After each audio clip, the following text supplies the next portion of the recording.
evening and welcome to Wargaming.net League North America World of Tanks. It is week 2, day number 4, as we have seen some action-packed battles between the best teams in North America. And as we move into tonight, we're going to see some heavy hitters along with some people that are on the fence to determine if they're actually going to make it to the finals in Las Vegas. I'm Joshua Clutch Gray. Joining me on the set, I have Andre Gritorp Hengshua, my co-pilot for tonight, and one of the greatest mathematicians when it comes to esports and World of Tanks. You are way too nice. I do love math, though, and that's probably my favorite part of World of Tanks, the amount of math that you have to really utilize. I mean, you don't absolutely need it to be super successful, but it definitely helps. It does help. It does help to understand the game. And to help us understand the game even better, we have a resident expert, former member of SIMP. It is Randall Rookhill Holcomb. Howdy, guys, and howdy, everyone out there watching. I hope we have a fun night. I think we will. We have some great matches tonight. Also, this day in history, real quickly. You're taking it. I'm going to take it. I'm going to take it because in 1861, on today's date, July 21st, it was the Battle of Bull Run, the first major land battle for the United States Civil War. That's right. That's when, you know, you've seen it before on television where a lot of bulls chase people. That's where it comes from. I don't know if that's historically accurate. I may not be able to confirm that. You've been going to the wrong Google links. Okay, let's go ahead and take a look at the backtrack of last night of some of the best matches that happened. Let's go to it right now. Valkyrie Viewus going to be poking out in the back. In the meantime, a lot of trades going on. Skringley going to be taken out by Friction. It's an even game right now. Valkyrie Viewus in a very dangerous position. Does get one final shot off. Can Friction get the killing blow? 1390. Dodges a shot and then misses a shot. Meanwhile, Anubis with full health is going to come along with World War II fanatic. Oh my goodness, Refuse to Die is going to get the better of this exchange with Fulcrum. Nagatron goes down as well. That's 17 tier points for Fulcrum to the 24 of Refuse to Die. Royal's got to run away. Valkyrie Viewus is still alive somehow. And wow, suddenly Fulcrum down to just 9 tier points. Nine's being able to escape earlier. Well, that window does not exist for Vect, as he's going to go down to 36 health, and he is reloaded, but Singh is going to take him out. Yep, and the last stand will be made by Gomes. He's gotten several good shots off and does pick up a kill, and could theoretically take out Singh as well. And if he does that, if Gomes kills Singh, it's a 7-point lead. On that side of the map, it's a bit of a standoff. Singh needs to hit Gomes twice, and if he shoots, he's going to get rushed on. And I kind of feel like Gomes could just push on Singh. Of course, he risks getting tracked in that case. Oh, but Khalees has returned to base, so it is only a matter of time for Dead Meat. Gomes misses. And the second shot is never taken as Invade from downtown manages to pick up the kill. And we see the capture being initiated by Scurry Hard as well. Yeah, and if we jump to my screen, we see Rylak and Bao Bao face-hugging each other, and we actually, if we take a close look at where the penetrations are, Rylak has been shot once in where it should hit his ammo rack. A second time, not quite hitting where his ammo rack is, but both of these guys expertly displaying high level of skill, knowing how to shoot each other in the IS-3. This is a fantastic job. I wish I could see there's an ammo rack right there, but he does burn his kit on it. Bao Bao, though, is going to be distracted here as Blasi. Oh, Blasi, the battle buddy, saves the day. And welcome back. First off, gentlemen, I want to talk about Fulcrum. Now, this is the highest seeded team moving in. They're currently undefeated. But Ruinberg is really not a great map for them, and Brawl's really not a great map for them. That's what we saw in that first clip.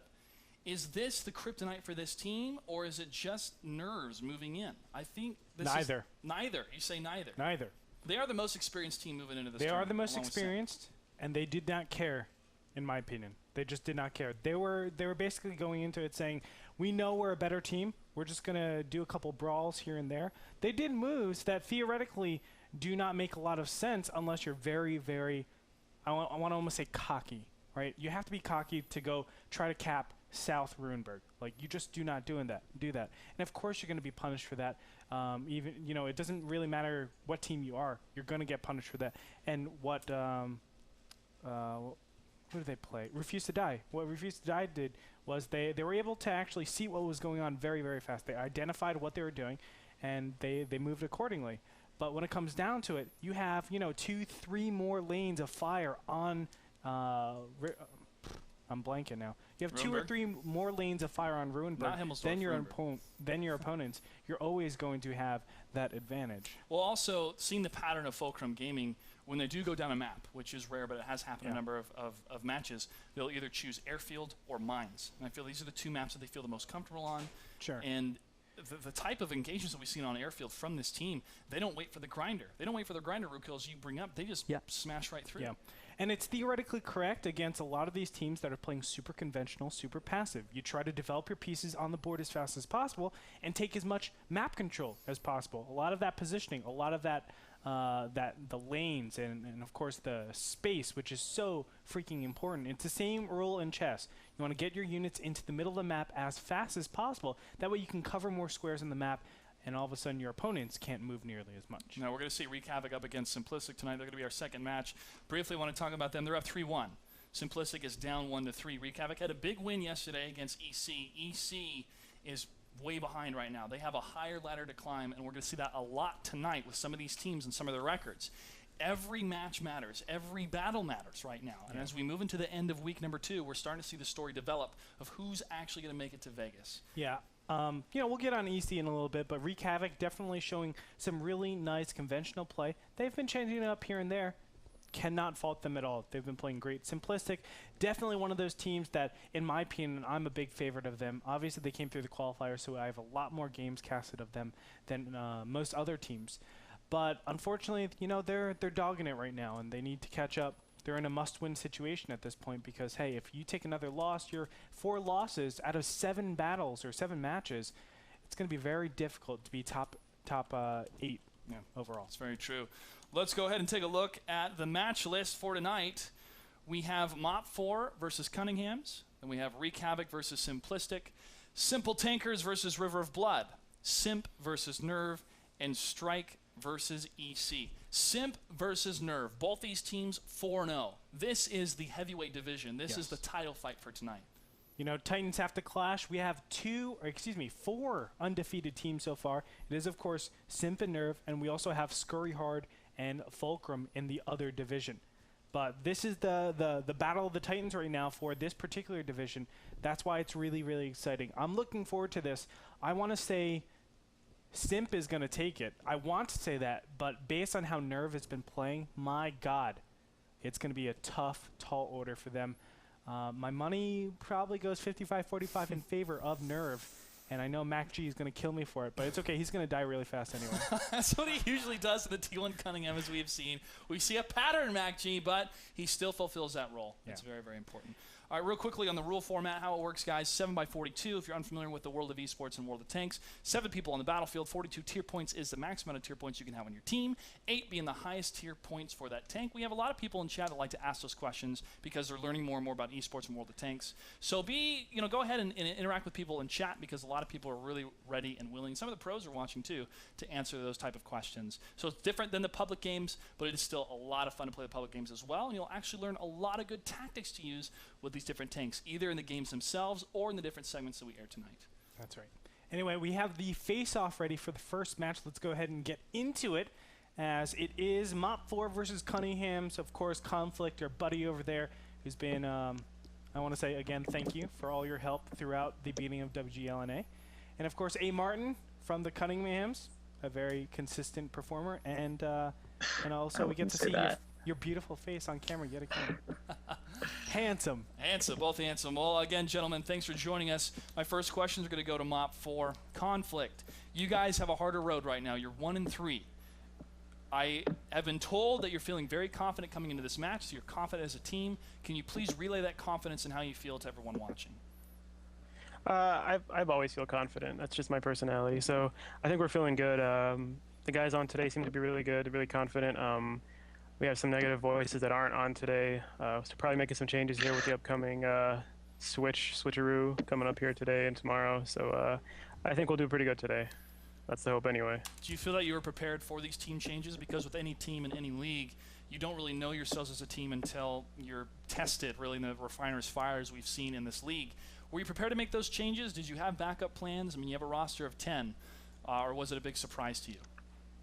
Not so much. We're going to have probably 2 changes. One has been planned since the beginning, basically. The other one, a little bit of a surprise, but I had backups already that I've been talking to since before this. So it shouldn't be too much of a big deal. We still have our core 7, so we're okay. And finally, what words do you have for your opponents, the Cunninghams, for tonight? Martin, I told you it's all about the autoloaders, man. All right, Martin. You saw what happened when we ran 4. Oh, and they have ran 4 before. All those That's AMX no way. 5100s. Not I so want to well. ask you about that, Martin. We've seen your team use a lot of the AMX 5100s. Is that a trademark now of your team? Is that a surprise you like to use against your opponents? Or is it more of a, hey, let's just try this and find out what it does? One of the nights when we were running 4, that was kind of a try this, find out how it does. We were short a couple guys we normally run, so we were just, trying to get lucky, kind of. But no, it's not really a trademark. It really depends. So YOLO swag. Yellow swag That's is what a it trademark is. for them. What would you say is a trademark of your team? Your play style, your attitude that you have amongst each other? What is it that you feel is a strength that you have as the Cunninghams? We tend to be pretty good at, not getting too down on each other. There's no real negative Nancy's or whatever the expression is. So It's my term, negative Nancy's. yeah, it really helps, because I know my major league team had 1 or 2 of those, and we missed a lot of matches for clan wars, so it got to be a pretty nasty vibe. Sounds like both the teams are separating the chaff from the wheat. So finally, hey, Martin, I want to ask you, do you have any words for conflict in MOPP4? Not really, besides you're not going to see that many autos from us. Get ready for the IS3s. And also for you guys, it's Beguk, like the chicken. Beguk. Thanks. Yeah, We've been Beguk. asking about that. So how to pronounce his name? Are you Beguk. sure? Great. That might be the G silent though. Maybe. I don't think so. Or maybe the U silent. It's No, I'm going to call him Beguk from now on. Also Thanks, talk Martin. us inside Okay, the MOPP4, room. you're the higher seed, so you will have the toss or the call for the coin toss. So is it heads or tails? Tails, please. Tails. Let's go ahead and toss the coin. it never fails. Oh, it's heads. Except today. Which means, hey, Martin, you have the choice of map pick or defer. Defer. He's going to defer. What is your map of Defer. choice? Conflict. Mines. If you're on mines, and Cunningham's your position. South. South. All right. The map will be mines, and Cunningham's will take the south position. Best of luck to you, gentlemen.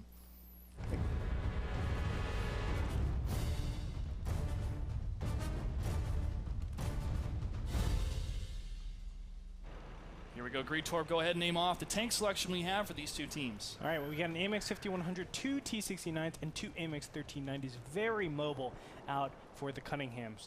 Over on the other side, an AMX 5100, T32, 2 T69s, and an AMX 1390. Now, with those 2 AMX 1390s from Cunningham, they're going to be able to get up and really maintain control of this portion of the map. The middle, the hill is just such an important place on this map. That's the island over there. I don't want to confuse you guys. Yeah, and Conflict's pushing really south from that northern position, and he has been spotted, but no direct contact or fire has happened from Silent Demise in that 1390 perched just above him. He knows he's there, but no shots will be able to land between the two. However, if one of the Cunninghams decides to forsake the position they have on the main section of the map and sweep around to the islands, whoa, there goes one of the T1s already. Talid in the AMX 5100 takes down one of the scouts on the side of Cunningham. So as I was saying, if they sweep down and try to get some fire against him, it could leave one of the middle sides of the map vulnerable for MOPP4 to push in. Sorry, it's pretty difficult for Silent Demise really to be attacking Conflict. Main reason we talk about this is because, well, the AMX 1390 has terrible gun depression clutch. So shooting down like that, it's going to be pretty difficult. Yeah, it's definitely not an emo gun whatsoever. Sorry for the pun, but we also see some scouting, some detection a little bit in the center of the map between the Cunninghams and MOPP4. We see multiple T69s, 2 of them at least, and a T32. Ooh, Commander J just from the mid inside. is putting out shots on Conflict right now, not making any connections on the clip, but there's one. Ooh, nice. Yes, That's what he fantastic needed. shot. That's what he needed. And now Silent Demise, if he chooses, can push in. It will be a bit of an uphill struggle, but because of the HP difference, 1,100 versus 837. Ooh, but T32 is going advantage. to approach here. No contest. There's no contest for that T32 to walk up there. There should have been a couple of shots realistically on that T32. At least one shot, I think, that should have been penned. But now, I mean, realistically, the team that had all the momentum, all of the speed in the beginning phases, has now lost an incredible amount of position and space just because they weren't paying attention to deny that push. Yeah, a huge problem there was that the Cunninghams did not have T-69s in position to fire. That's right. And actually now Trireme, who would have been in position, is taking fire as he was spotted, leaving his bush position in the back of the base. It looks like we're going to see MOPP4 take the hill as Pope Shizzle does get up there in his T-69. And Conflict and Silent Demise are actually going back and forth here. Conflict now has the HP advantage. 614 versus 595, but now he's going back to the water. Yeah, but Commander J is coming in to help him out, and it looks like his approach should be sufficient to get there unspotted, but he is destroying some cover that may indicate to Conflict that someone's incoming. Shots should come out here in a moment. I expect to see someone go down here. I'd give it to the Cunninghams right now to win this fight. Well, Commander J is trying to end this conflict in a very silent demise. I see what you did there. Nice work, Andre. Silent Demise still holding on behind those rocks. Commander J barely get a poke out of the rocks itself. Conflict still being detected by Silent Demise, but with the full advancement, if they do decide to pounce on Conflict, they will leave themselves vulnerable to that northern section where one of the heavies, the 5100, I believe, for the red team, is positioned to strike against those 1390s. Right. A way you can actually deal with this is have Taka and Militant be a little bit aggressive, not really show out too much, but at least get the guns pointing towards them. And then all of a sudden, while you're doing that, the AMX 1390s can go and pounce on Conflict, who is right now out of position, has very little cover, only from, realistically, the lighthouse. I've been saying realistically a lot. Well, he does have some cover from the hill. It's very risky for the Cunninghams to actually engage. If they were to engage on Conflict in a position where they would be safe from any hill fire, they would take fire from the 5100. And if they were to be safe from the 5100, they would take fire from the hill. That's the kind of fight we're going to see here in a minute. That's why it's just so very risky, as Commander J does get revealed and takes 2 huge hits on his way. They're going to engage right here on Silent on Conflict. And you can see Taka in the center is also pushing up here, trying to just stop that from happening. But here we go. It's all going to really matter with this. Talad is going to put out a couple shots with that 5100, just as you predicted. And guess what? Conflict is still going to be alive. So really nice bait so far. And also, let's keep in mind that this is a lot of trade and hit points on the AMX 1390s. Now, you really do not want your AMX 1390s to be damaged whatsoever if you're going to trade out in this early stage. That is true. A. Martin's in some trouble. He is surrounded. He does get killed by Nemesis 79, the other T1. They have shut down all the eyes, the scouting eyes, that were far into enemy position now. And MOPP4 has not lost any tanks so far. They do have scouts spotted in the center. Those 2 T-69s, and they also see Commander J and Silent Demise, but now moving in is Talon taking down Conflict, took down Silent Demise in the 1390. Now Commander J is on the run, and Pope Shizzle from far away in the T-69 gets the kill all the way across. Great push in by MOPP4, and they currently have an 8 tier point advantage. There's going to be a couple shells being shot out from the island pretty soon here, as Taka is going to be moving back. He's in reverse against this T-32, just trying to keep the main part of his armor in front. But let's be honest, now that the Cunninghams have lost both the island and the hill, there is no retreat at all. There's always going to be crossfire wherever you move out on this map. Yeah, and now the Cunninghams are going to go into their last final refuge, which is the corridor on the east here. They are going to be a little bit safe, and it is going to be tough if MOPP4 makes a mistake and pushes in, not from the hill. They have that advantage, but they're not going to need it, as they're just going to destroy Militant here. Pope Shizzle gets a shot in the back, trying to get the one with the lower HP, even though Taka and his battle buddy are trying to share HP. As you see, it's a great battle tactic to have, but when you're surrounded by so many tanks, it doesn't matter. Talad gets the final kill against one of the last tanks, only one left alive for me. The T1 trying to get some shots against the 5100, totally scouted. And now the surround. Go Nemesis! Go Nemesis! Oh! Yes. Does he get the kill? Nice job by Nemesis in the T1. Great win by MOPP4.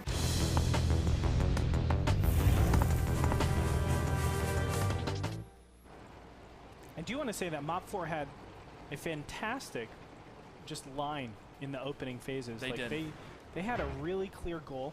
They knew exactly how they wanted to take the hill.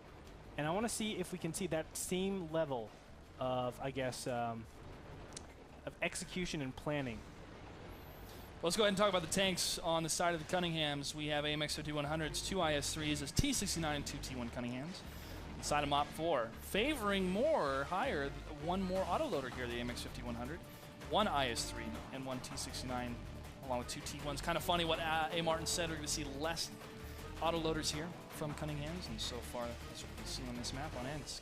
Into the northern position we have MOPP4, taking the C1 section area, and then we have a wider spread from Cunninghams. Rukil, your thoughts on the map placement? Now, I like MOPP4's placement. It indicates to me that they intend to make some kind of push in a minute or two, whereas the Cunninghams are very, very far back. They've given up a large portion of the map, which makes me think that the Cunninghams are expecting a push out of MOPP4. So MOPP4 could be walking into some kind of a trap here, although A. Martin is moving up a little bit in his T1, looking like he wants to proxy spot the F line, which is generally what we'd say is the middle line of the map. So with him trying to proxy spot, that says maybe the Cunninghams do want to push up, but that they're very wary of fighting early on, especially because they do not have autoloader advantage. Wouldn't you say, though, that, nice yeah. shot by Silent Demise, killing that T1 all the way in the back corner. But wouldn't you say pushing up actually gives you a much better defensive capabilities than sitting where they are right now? I would definitely agree with that. The middle, the F line, if you are in the south, is a great spot to get into. I love that line. Yeah. All I play is this map. I love the F line. I've seen it so many times. Yeah, there's a lot more flexibility, I find, in the F line, and you do take more control of the map, which means your enemies can't take that, and then they can't really outmaneuver you so easily. Sure, and even if you want to sit back like this, taking the F line just to show that, hey, I could be up here, guys, don't push out that far, and then backing up all the way, I think that's going to be a much better line. Just to say, okay, you guys can't just push up willy-nilly and obviously I get completely into agree. the best situation. So as it stands right now, we do have a little bit of a group up over here. Yep, Cunninghams are grouping up at Yeah. the H line between 3 and 4. Now they are keeping one of the T1s all the way on the 0 line. And what Rukil was talking about, trying to defend against a push. MOPP4 can push almost, well, you would say east or west, and we've seen in some of the other matches, some of the other battles, that some teams like to push down the railroad side. But now Cunningham's going to cut their way between the 3 and 4 line here on the western side of Ensk, and they will close the map difference between these two teams, inching closer and closer. Now, they're not sending the T1 on the 0 line, and I would figure that if they don't spot anything halfway through, at least on the F line, that they would send that T1 up to see if anyone is pushing from the eastern side on the side of MOPP4. Yeah, MOPP4, I think the T1s on the east side just don't want to engage. They don't want to lose those eyes, and MOPP4 right now, having lost that T1, are in a position where they aren't as confident with their T1s. If they lose another one, that gives Cunningham's T1 advantage, which means also cap pressure. Yeah. And as we've seen so many times before, that T1 advantage can be the difference between victory and defeat. Yep. So there's tons of pressure on Bachrocker right now to perform in a T1 fight if it does come. Yeah, and that's why. Oh, I'm sorry. Go ahead. No, Coach. go ahead, Gretor. I was thinking, if I am in the Cunningham's position, I'm going to do a huge east push. I know that sounds crazy, but, just looking at the lineup, yes, my opponents could have gone east, but most likely, the more defensive position is to take the west side. Ooh, Conflict is spotted along with Silent Demise. It looks like we could see some trading here, but Conflict is a better shot, and he does pen Silent. Oh! Yeah, hey, Martin trying to move up there, and now getting into the higher side between those windows, we have the other IS-3, but he has been spotted. So he's going to back off. Conflict holding his ground between the window. That keyhole has proved to be a valuable asset to any tank in a hold-down position, especially when they can land those first shots. And the IS-3s having great alpha strike damage are performing exactly how they should be, except running into walls right now, Conflict, on this map. Great timing, Conflict. Thank you very much. Oh, he's just playing around. He's trying to get a perfect angle there in his IS-3. Ooh, Silent Demise and Militant are going to back out. As we see in the east, the 5100s, Taco Commander J and Kong are going to move up for a kind of flank. Bachrocker is spotted here.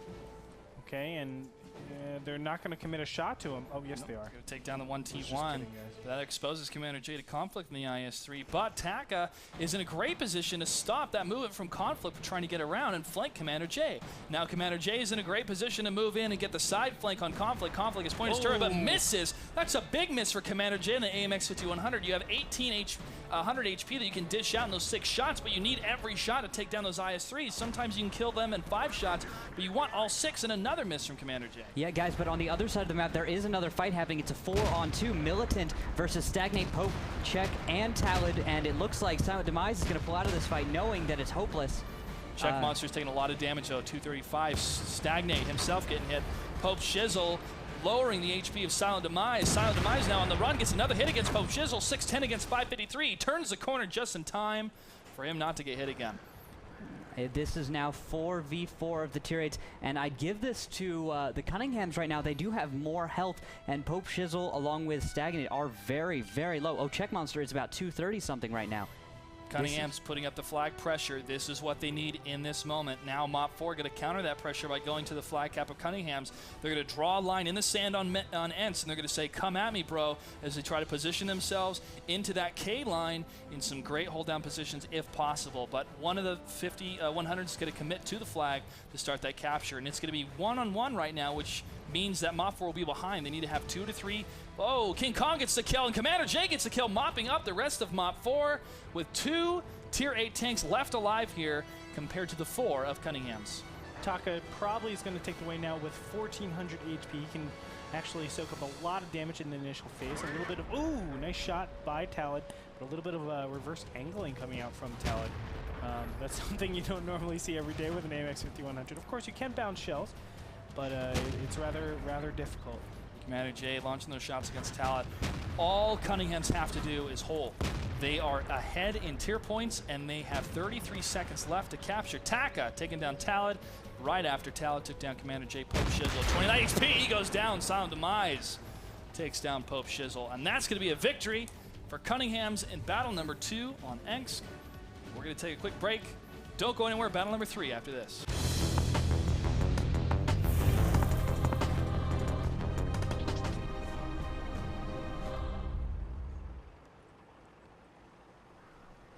To the northern position, we have the Cunninghams in the blue. And to the south, we got MOPP4. Tank selection, what's going on? Well, you see these numbers, guys? This is the tier points.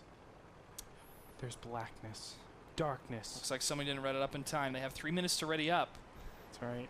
2 AMX 5100s probably should have been, well, we'll never know. 2 AMX 5100s, 1 IS-3, 1 T-69 on the side of MOPP4. On the other side, we have 2 AMX 5100s, 3 IS-3s, and 2 T-1s, an 8-point advantage already for the Cunninghams. That is unfortunate, but how our rules are, you have 3 minutes to decide what tanks you want, and when that 3 minutes is up, we start the game, ready or not. 8 minutes, 52 seconds on the clock, just getting started here. 2 T1s spotting each other, one in the courtyard, one just around the corner in the approach of the tank alley section, or the banana as some call it, and the G line. But Bagook, the sound of a chicken, I guess, hey Martin told us, is scouting in that one area, but MOPP4 now pushing up the hill. Every single one of their tanks besides 2 has committed to the hill. They're going to see the 1 T1, and he's going to go down Talad with the first blood. Taking down A. Martin. And they're still going forward. That's very surprising to me. You can see that the 1 AMX 5100 by Commander J, he's going to retreat after seeing a lot of tier 8s up on that hill. And normally whenever this happens, there's a trigger to the west side or even down Tank Alley. I feel like Tank Alley is a lot safer since no shots on top of that hill can really shoot down over there. So we're going to see Nemesis being taken out, I'm sure, momentarily. Yep, Militant is pushing up. Yes, sir. Cunningham's Cunningham's going down the 3 line too to get the surround on the G line. They're going to clean up any of those tanks they're going to find, which is going to be the 2 T1s, Nemesis and Conflict are going to go down. Militant lining up the shot. There's nowhere to run, T1. As he gets exploded, Silent Demise takes the other one down. Conflict is out. Now MOPP4 fully committing now to going down the hill. Going to be turning this corner. They may do some cap pressure. And I like this King Kong going all the way back. I would actually, actually I'm not too crazy about this. I would like Commander J to go back instead. Commander J in his AMX 5100, just to deny potential fast caps. But it looks like the Cunninghams will start things out, and King Kong is going to see a lot of these tanks go across. No Pants will take 1 shot from that IS-3. 400 damage being taken out. Actually, 389. Excuse me, guys. So how many members of MOPP4 are there in the north right now? It is 3, all 4 of them. All 4? No one's going to be able to come back to stop the cap. Nope. Captain No Pants is coming back. He's trying to get there as fast as he can, but they're going to get a great flank against him as he goes down Tank Alley from the rear. IS-3 is going to hit him. Captain No Pants is on the run to try to stop it. Red base is under attack. 6 seconds left on the clock for the Cunninghams to capture the red base. Captain No Pants is not going to make it in time, and that is going to be a victory for the Cunninghams. It Will might it be be? No, it might be a draw. It's a draw. It's a draw between the two teams. Oh my goodness. You do have that window to capture between the number of seconds. It's completely cut out the lights. It was so crazy. We're going to go to a quick break. When we come back, we're going to have to churn the generators because that was intense. We'll be right back after this. Man, baby.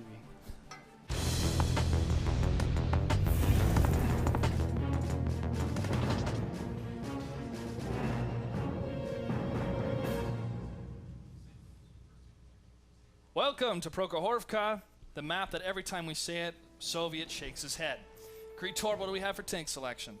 AMX 5100, 2 T69s, and 2 AMX 1390s over on the Cunninghams. Guess what? Full auto loader lineup.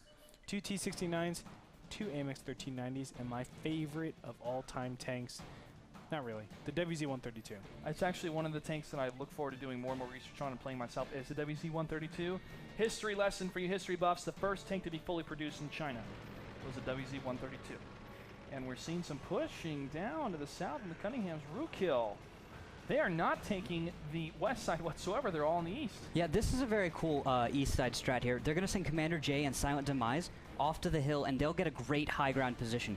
Now, Taka, Militant, and Trireme will be left a little bit lower down with their slightly beefier tanks. Oh, there goes a Martin, a big loss there on eyes for the Cunninghams.